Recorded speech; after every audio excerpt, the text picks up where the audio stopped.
तो दोस्तों, जब आप अपनी आंखों से न देखते हुए किसी दूसरे की आंखों से देखकर सारी बातों को सच्चाई मानना शुरू कर देते हैं, उसके बाद होता क्या है आज आप इस वीडियो को देखने के बाद समझ जाएंगे। जी हाँ, क्योंकि आज की इस वीडियो में हम लोग बात करने जा रहे हैं काफी लंबे समय के बाद रशिया यूक्रेन वॉर को लेकर। रशिया यूक्रेन वॉर वो जो कि पिछले 2 सालों से चल रहा है और इसमें बताया जा रहा है कि सबसे ज्यादा नुकसान अब यूक्रेन को होते हुए दिखाई दे रहा है। हालांकि ये सारी चीजें एक्सपेक्टेड थी, लेकिन नेटो के बहकावे में आकर नेटो की नजरों से देखते हुए यूक्रेन द्वारा शुरुआत में इस तरह के दावे किए जा रहे थे कि देखिए हम तो रशिया को बड़ी आसानी से हरा देंगे और जो 2014 में रशिया द्वारा क्रीमिया कब्जाया गया था हम लोग उसे भी आजाद करवा लेंगे। और इस तरह की गलतफहमियां पालकर जेलेंस्की द्वारा लगातार आग को भड़काई गई और फाइनली युद्ध शुरू होता है।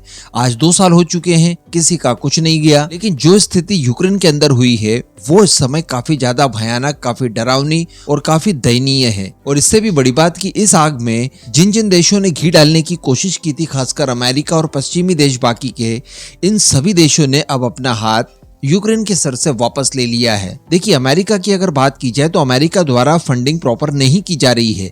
इससे हो ये रहा है कि यूक्रेन की फोर्सेस के पास हथियारों की कमी है और यूक्रेन की फोर्सेस जिन इलाकों में मजबूती से सामना कर रही थी रशियन फोर्सेस का, वहां से भागने के लिए मजबूर हो गई। और इस बीच कई सारी खबरें निकल कर आई कि कई महत्वपूर्ण इलाकों के ऊपर रशियन फोर्सेस द्वारा कब्जा कर लिया गया। इसके अलावा पूरे यूक्रेन के इंफ्रास्ट्रक्चर को, सारे विनिर्माण क्षेत्रों को, इलेक्ट्रिकल की ट्रांसमिशन लाइन वगैरह, इन सभी को डिस्ट्रॉय कर दिया। वो अलग, खेत के खेत उजाड़ दिए, अनाजों के गोदाम तोड़ दिए, लोगों के रहवासी मकान तोड़ दिए गए हैं। कई सारे लोग शरणार्थी बनकर आजू बाजू के देशों में शरण लेने गए, वो अलग।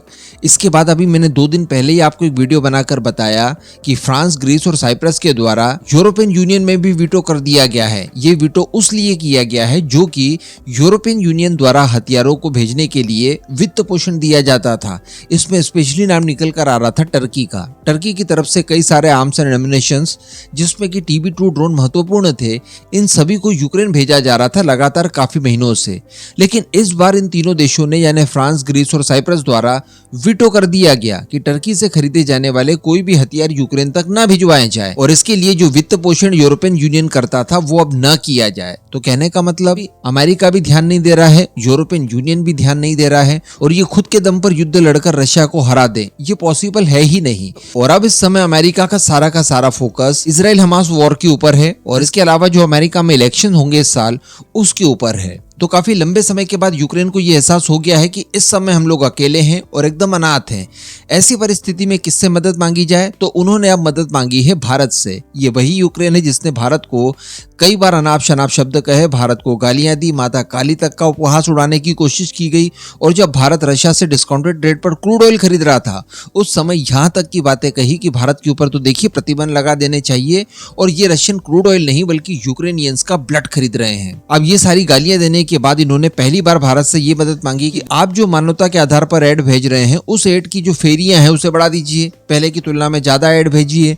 इसके बाद इन्होंने डिमांड ये की कि देखिए पूरा यूक्रेन टूट फूट चुका है तो आप उसे रीबिल्ड करके दीजिए। हालांकि वहां पर एक पॉजिटिव बात यह जरूर थी कि भारत के पास एक मौका था यूक्रेन की कई सारी कंपनीज को ओवरटेक करने का और ज्वाइंट प्रोडक्शन करने का, मोस्टली उन क्षेत्रों में जिन क्षेत्रों में हम लोग यूक्रेन के ऊपर निर्भर किया करते थे। उन कंपनियों के साथ मिलजुल कर उन्हें या तो भारत लाकर या फिर वहीं पर रीबिल्ड करके भारत अपना काम निकाल सकता था।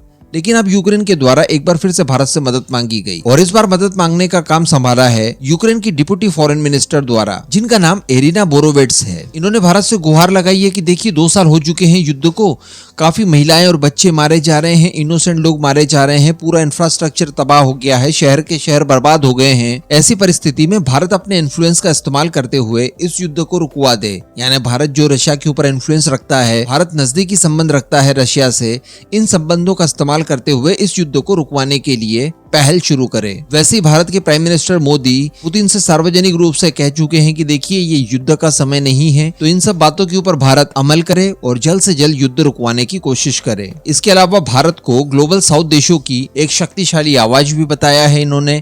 इसके अलावा बताया ये जा रहा है कि यूक्रेन ने मार्च में स्विट्जरलैंड में होने वाले वैश्विक शांति शिखर सम्मेलन में भारत को आमंत्रित भी किया है। तो भारत एक वर्ल्ड लीडर्स की भूमिका में आकर इस पूरे विवाद को शांत कराने की कोशिश करे। अब इस पूरे मुद्दे पर दोस्तों आपका ओपिनियन जानना चाहूंगा, नीचे कमेंट करके जरूर बताइए।